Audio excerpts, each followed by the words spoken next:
बढ़ते हैं, दिल्ली से खबर सामने आ रही है जहां पर हलाल ट्रस्ट सरकार के फैसले को चुनौती देगा और हलाल ट्रस्ट के सीईओ नियाज अहमद का एक बयान सामने आया और उन्होंने कहा कि सरकार के फैसले के खिलाफ कोर्ट जाएंगे।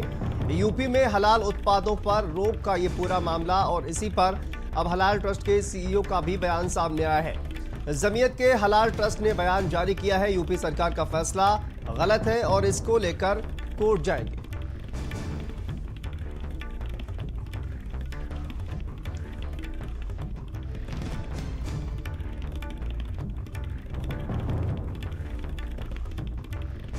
दिल्ली से खबर देखिए सामने आ रही है जहां पर हलाल ट्रस्ट सरकार के फैसले को चुनौती देगा।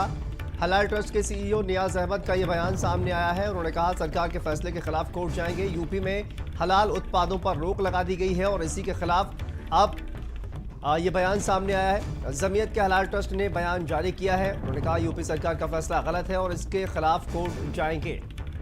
हलाल ट्रस्ट के सीईओ की तरफ से यह बयान सामने आया है।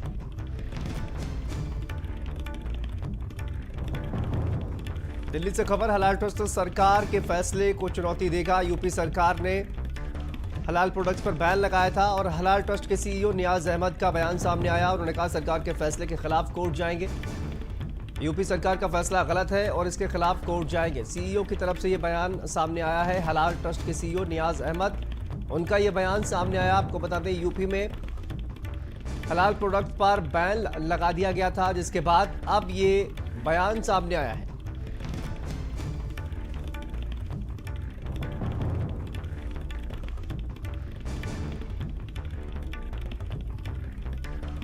जमीयत के हलाल ट्रस्ट ने यह बयान जारी किया है, यूपी सरकार का फैसला गलत, इसके खिलाफ कोर्ट जाएंगे।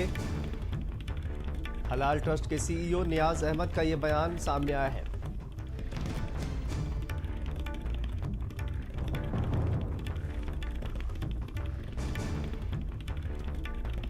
यूपी में हलाल प्रोडक्ट्स पर बैन लगाया गया था और यूपी सरकार ने इस पर बैन लगाया था। इस पूरे मामले में अपडेट सामने आ रही है। हलाल ट्रस्ट के सीईओ नियाज अहमद का बयान सामने आया। उन्होंने कहा सरकार के फैसले के खिलाफ कोर्ट जाएंगे।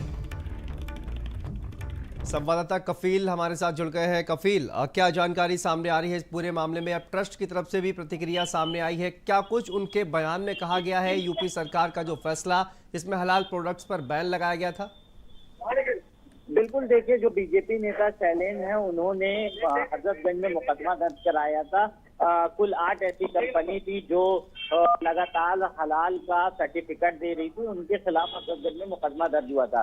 अब हजरतगंज पुलिस ने पूरे मामले में जांच शुरू कर दी है। जो शैलेन है उनसे बयान दर्ज कराया। इसके अलावा अब पुलिस जो कंपनी है, जिन 8 कंपनियों के खिलाफ मुकदमा दर्ज कराया गया, उनको नोटिस भेजने की तैयारी में है। जिस तरह से तमाम ऐसे प्रोडक्ट हैं जिसमें हलाल का सर्टिफिकेट ये कंपनियां देती थी, उसके बाद जो वादी हैं उनका ये साफ कहना था कि इससे कहीं ना कहीं आर्थिक नुकसान हो रहा है। खासतौर से एक विशेष समुदाय के लिए इस तरह का सर्टिफिकेट देने से जो दूसरा समुदाय है उसको काफी आर्थिक नुकसान हो रहा था। इसके अलावा जो तमाम ऑनलाइन कंपनी है, जो ऑनलाइन ऑर्डर होते हैं, उससे भी हलाल का सर्टिफिकेट दिया जा रहा था।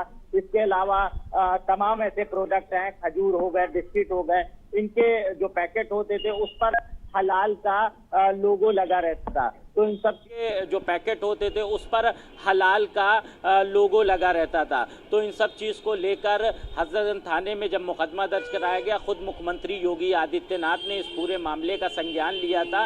इस पर कठोर कार्रवाई करने के निर्देश भी दिए थे। फिलहाल उत्तर प्रदेश की सीमा में इस तरह के सर्टिफिकेट देने पर पूरी तरह से रोक लग गई है। योगी सरकार ने बैन लगा दिया है।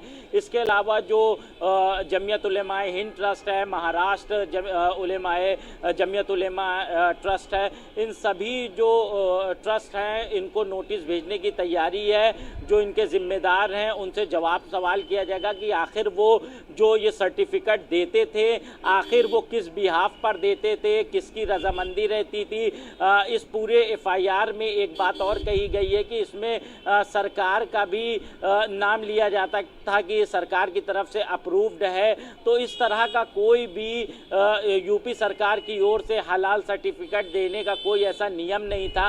उसके बावजूद जो कंपनियां थी वो ये लिखती थी कि सरकार की तरफ से इसको अप्रूव्ड किया गया है। तो इन सभी पहलुओं पर जांच पड़ताल हो रही है कि आखिर ये जो सर्टिफिकेट दिया जाता था ये क्यों दिया जाता था, इसके पीछे क्या मंशा थी, इसका जो पैसा मिलता था वो कहाँ जाता था, किस काम में आता था। तो तमाम ऐसी चीजें हैं जिसको लेकर अब हजरतगंज पुलिस जांच पड़ताल कर रही है और ऐसी कंपनियों पर शिकंजा कसने की तैयारी में है।